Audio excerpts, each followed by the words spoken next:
Pour allumer les feux de route, ou ce qu'on appelle aussi les hautes, on doit généralement pousser ou tirer sur le levier de clignotant selon le véhicule. Dans la plupart des véhicules de nos jours, on pousse pour les engager de façon permanente, on tire vers nous pour revenir aux lumières normales, et à partir de la position des lumières normales, on tire pour les engager temporairement, ou ce qu'on appelle aussi faire un appel de lumière. On utilise les feux de route quand on conduit sur des routes très sombres, sans lumière ambiante, et quand il n'y a pas de véhicule devant nous.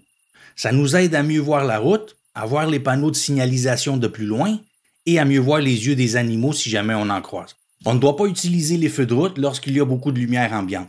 On ne doit jamais non plus les avoir allumés lorsqu'il y a d'autres véhicules à proximité, que ce soit des véhicules qui nous font face dans la direction opposée ou qui sont devant nous dans le même sens de circulation. Si quelqu'un a les phares allumés en face de nous, il nous aveugle directement. S'il est derrière nous, il nous aveugle à travers nos rétroviseurs.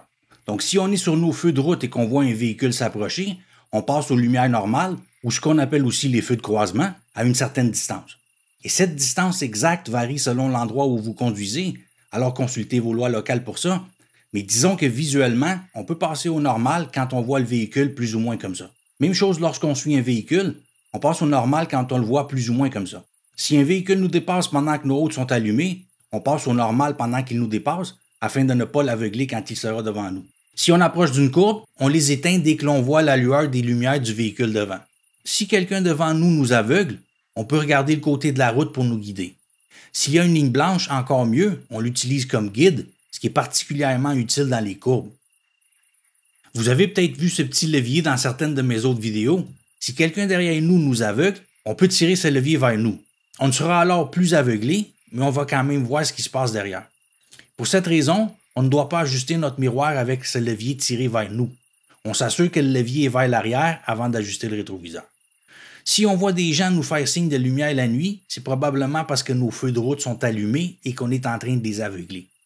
Dans ce cas, on vérifie si on a cette icône bleue sur le tableau de bord allumé et si c'est le cas, on éteint les feux de route. Si on ne le fait pas, on pourrait avoir une contravention. En passant sur un ralentisseur, ou ce qu'on appelle aussi un dos down, le faisceau de lumière va pointer vers le haut, comme on peut remarquer ici avec le véhicule devant. C'est comme ça en fait que fonctionnent les feux de route.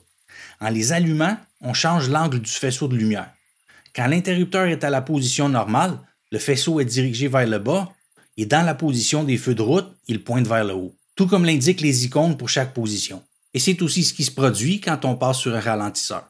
Lorsque le véhicule est à niveau, le faisceau est orienté vers le bas, mais quand le véhicule monte sur le ralentisseur et qu'il pointe vers le haut, le faisceau pointe aussi vers le haut.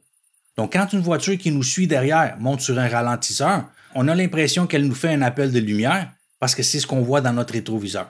J'ai eu des gens à plusieurs reprises me demandant pourquoi je leur faisais un appel de lumière dans cette situation. C'était pas le cas, c'est l'effet que j'ai expliqué précédemment, donc si jamais vous vous faites chicaner par quelqu'un pour cette raison, vous pouvez leur expliquer ça. Certains véhicules de nos jours sont équipés de lampes à haute intensité. Ce sont des lumières qui ont une teinte bleutée et qui sont plus intenses que les lumières halogènes plus communes. Donc parfois on a l'impression qu'ils ont leur feu de route allumé, mais ce sont probablement juste les lumières normales, c'est juste qu'elles produisent une lumière plus intense. Maintenant, juste une parenthèse, parfois les gens peuvent nous faire signe de lumière pendant la journée, et ce pour plusieurs raisons. Ils le font parfois pour nous indiquer qu'ils nous donnent la priorité, comme quand on veut changer de voie par exemple. Et parfois c'est pour des raisons moins courtoises, comme par exemple s'ils trouvent qu'on est trop lent et qu'ils veulent qu'on dégage le chemin. Parfois ils le font aussi pour avertir les automobilistes venant dans l'autre sens devant eux qu'ils approchent d'une opération policière. Est-ce légal? C'est un peu compliqué, mais j'ai entendu des histoires de gens qui ont reçu une amende pour ça. Certains diront que les panneaux annonçant les radars photo et les zones radars font exactement la même chose, mais à certains endroits, même si on ne reçoit pas d'amende pour avoir averti les autres de l'opération policière, on pourrait en recevoir une pour utilisation inappropriée des phares. Donc personnellement, je ne recommande pas de le faire. Dans la prochaine vidéo, comment conduire sur la pluie la nuit et quoi faire en présence d'animaux. Donc restez à l'écoute et à bientôt.